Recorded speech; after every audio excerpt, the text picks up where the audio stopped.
Plum grower forum Kotgarh के founder Shri Deepak Singha जी और इनके साथ आए हुए मैनेजर अनूप लेख जी और जो और साथ में ग्रोअर्स यहाँ उपस्थित हैं। हमारे केंद्र के प्रभारी डॉक्टर डीपी शर्मा जी, केंद्र के वैज्ञानिक डॉक्टर सीमा, डॉक्टर बंटी, डॉक्टर अनुराग और आज हमारे यहाँ पर जो आर्या की ट्रेनीज जो आए हैं, आप सभी का आज के इस कार्यक्रम में हार्दिक स्वागत एवं अभिनंदन। आज ये बहुत खुशी की बात है, यहाँ हमारे पास कोटगढ़ से जो प्लम ग्रोअर फोरम है, इसके फाउंडर हमारे बीच में उपस्थित हैं। सर का बहुत लंबा एक्सपीरियंस इस क्षेत्र में है, तो हमारे लिए भी ये बड़े सौभाग्य की बात है सर कि आज आप हमारे बीच में यहाँ उपस्थित हुए हैं और ख़ास तौर पे उस दिन जब हमारे यहाँ पर एक ट्रेनिंग ऑलरेडी हम कर रहे हैं, जिसमें ये nursery production of fruit crop के ऊपर ये ट्रेनिंग है हमारी। 3 दिन का ये प्रशिक्षण शिविर यहाँ स्टार्ट हो रहा है आज। एक आर्या का हमारे पास प्रोजेक्ट है जिसमें हम जो यंग एंटरप्रेन्योर्स उद्यमी हम इसके लिए तैयार कर रहे हैं, जो फल उत्पादन से नर्सरी का जो फल उत्पादन है इससे संबंधित ये ट्रेनिंग है हमारी। तो हम खुशकिस्मत समझते हैं अपने आप को कि आज हमारे बीच में सर यहाँ हैं, तो हमारे जो ट्रेनीज हैं उनको सर का एक्सपीरियंस भी जानने को मिलेगा, क्योंकि आप लोगों ने जिस प्रकार फलदार पौधों की नर्सरी का जो कार्य करना है, तो नर्सरी उत्पादन के लिए बडवुड बैंक नेचुरली आपको मेंटेन करना पड़ेगा। तो क्योंकि स्टोन फ्रूट्स का ही एरिया हमारा मुख्यतः जाना जाता है, हमारा सोलन डिस्ट्रिक्ट भी, तो उसमें फिर आपको सर से भी हम यहाँ लेक्चर करवाएंगे ताकि इनका एक्सपीरियंस से भी आप काफ़ी कुछ आपको सीखने को मिलेगा। और साथ ही साथ जो हमारे केंद्र के यहाँ वैज्ञानिक हैं, हमारे जो इंचार्ज हैं डॉक्टर डीपी शर्मा, वो भी फल वैज्ञानिक हैं, बहुत ही इनका भी लंबा विशाल अनुभव है सर का फल उत्पादन में, और ख़ासतौर पे ये खुद भी एक बागवान है, तो इनका भी आपको एक्सपीरियंस जो अपना सर भी शेयर करेंगे और किस प्रकार आप जो प्लम के पौधे हैं उसकी कांट छांट या तमाम विषयों के ऊपर आज जानकारी दी जाएगी। और साथ ही साथ जो हमारे यहाँ फल वैज्ञानिक डॉक्टर बंटी शिला हैं, वो भी आपको फल उत्पादन से जुड़ी हुई जानकारियाँ देंगे। और हमारे साथ डॉक्टर अनुराग शर्मा हैं जो कीट वैज्ञानिक हैं, और मैं डॉक्टर आरती शुक्ला, मैं यहाँ पौधों के रोग विशेषज्ञ हूँ, तो हम लोग उस पर भी थोड़ी चर्चा करेंगे। तो सबसे पहले मैं अनुरोध करूंगी हमारे केंद्र के जो प्रभारी हैं डॉक्टर डीपी शर्मा जी से कि वे यहाँ मंच पर आएं और आप सभी का एक बार विधिवत रूप से स्वागत करें और आज के इस कार्यक्रम की संक्षिप्त जानकारी भी आपको दें।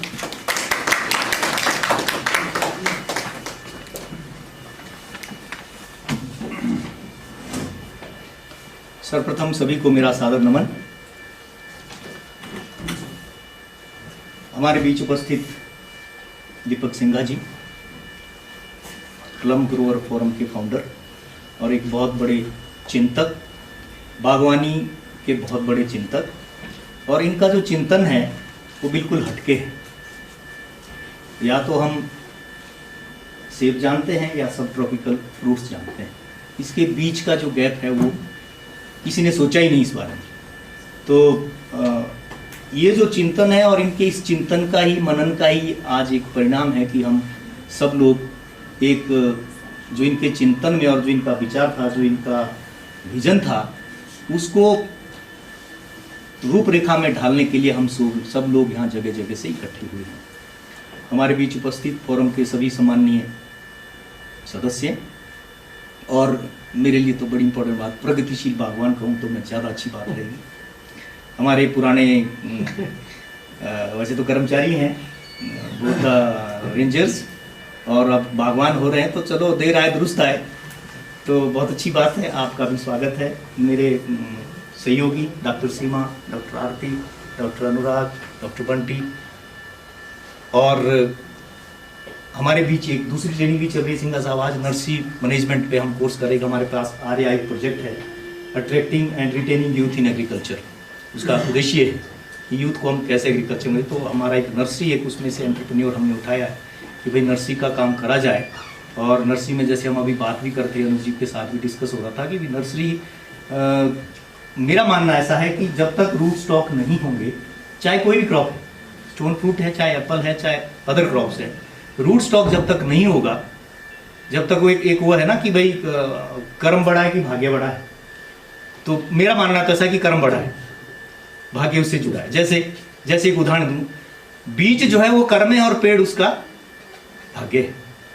अगर बीज ही नहीं होगा तो भाग्य तो फिर साइड में ही रह गया ना, एफर्ट तो पहले करने पड़ेंगे। तो मल्टीप्लिकेशन का जो प्रोग्राम है उसी को ध्यान में रखते हुए हमने एक एंटरप्रेन्योर रखा है, उसमें एंटरप्राइज हमारा नर्सरी वाला है। तो ये काफ़ी यंग लोग हैं, 25-30 लोग हैं इसमें। इनको हम 3 दिन का प्रशिक्षण देंगे, पहले भी दिया है। तो हर साल हम 25-30 लोगों को जोड़ रहे हैं। और ये अपना छोटा छोटा नर्सरी का काम जैसे पिछले साल किए तो उसमें से 5-7 लोगों ने काम शुरू किया है, और वो एप्पल क्लोनर रूटस्टॉक का भी काम कर रहे हैं।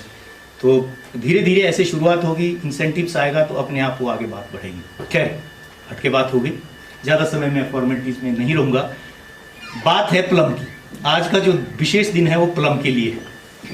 प्लम अगर मैं याद करूं, प्लम में जो कंट्रीब्यूशन रही है वो जिला कुल्लू और जिला सोलन की कंट्रीब्यूशन रही है as per as production is concern. और इसका एरिया भी अगर हम पीछे विगत वर्षों की बात करें, कुल्लू में अच्छा काम हुआ, सोलन में भी हुआ, मगर दुर्भाग्य रहा कि प्लम को बिक्रे मिली, खेत में मिली। बिक्र समझते हैं आप सब लोग? खेत की बिक्र मिली या घासने मिली, दिल नहीं मिला कभी भी नहीं। फिर भी प्लम ने साथ दिया बागवानों का, और कुछ ना हो तो प्लम तो होता ही था। मगर दूसरी जो बहुत बड़ा जो प्लम के लिए डैमेजिंग पार्ट रहा वो रहा इसकी मार्केटिंग। लोकल्स कभी आगे नहीं आए, चाहे वो कुल्लू वाले चाहे इधर वाले थे। कुल्लू में तो शायद थोड़ा बहुत लोकल, अब बात तो खैर सारा हो रहा है, पर जो शुरुआती दौर है उसमें सहारनपुर के जो लोग थे वो आए, और वो साइज तो बड़ा ही नहीं होता था, अभी कच्चा सा तोड़ेंगे, मसाला लगाया और पैक कर दिया, और 2-3 दिन दे मतलब दिल्ली से परे तो कभी प्लम गया ही नहीं। और आजकल हम देखते हैं व्हाट्सएप पे, सोशल मीडिया पे आप लोग जो काम कर रहे हैं, दूर दूर तक प्लम भेज रहे हैं। कोई कह रहा है मैंने 350 रुपये का पैकेट भेजा, कोई बोलता है 250 का भेज दिया। और आज ऐसा भी दिन आ गया कि हम प्लम के नाम से यहाँ इकट्ठे भी हो गए।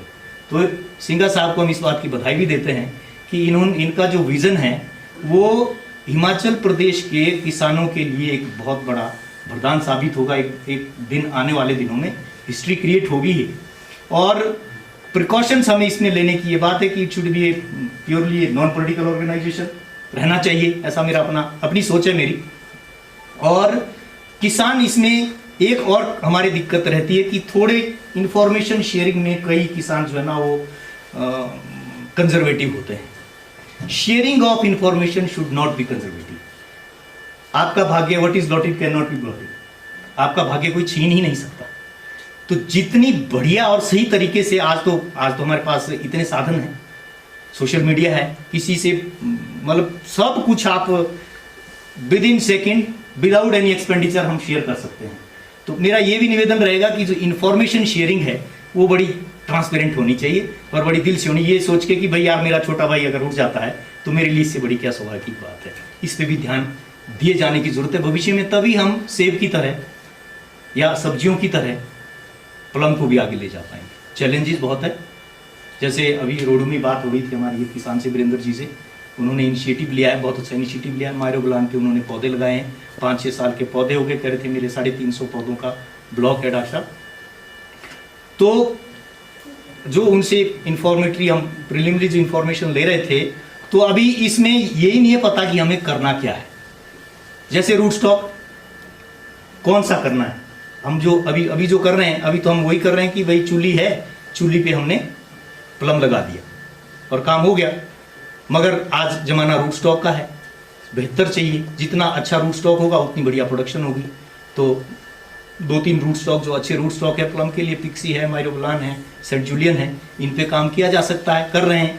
बहुत अच्छा इनिशिएटिव शुरू हो भी चुका है, ये इनके ही मुंह से हम सुनेंगे तो ज़्यादा अच्छा लगेगा और इस तरह का काम हमारा चला रहेगा।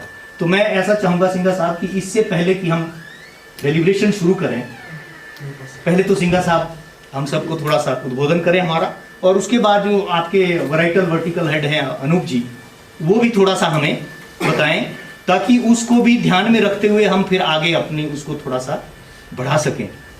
तो इस तरह अगर किया जाए, उसके बाद हम जब लंच के बाद हम दोबारा एक बार बैठेंगे तो फार्मर फीडबैक भी हम लेना चाहेंगे, ताकि इकट्ठे बैठ के हम स्ट्रेटेजी बना सकें। जैसे MOU साइन होने वाला है बहुत जल्दी यूनिवर्सिटीज़ के बीच में और प्लम ग्रोअर फोरम के बीच में, तो MOU साइन होने के लिए जब तक हमारे पास फार्मर फीडबैक नहीं है, हमारी जो रूपरेखा है वो कारगर नहीं हो सकती। स्ट्रेटेजी तभी हम अच्छी बना सकते हैं।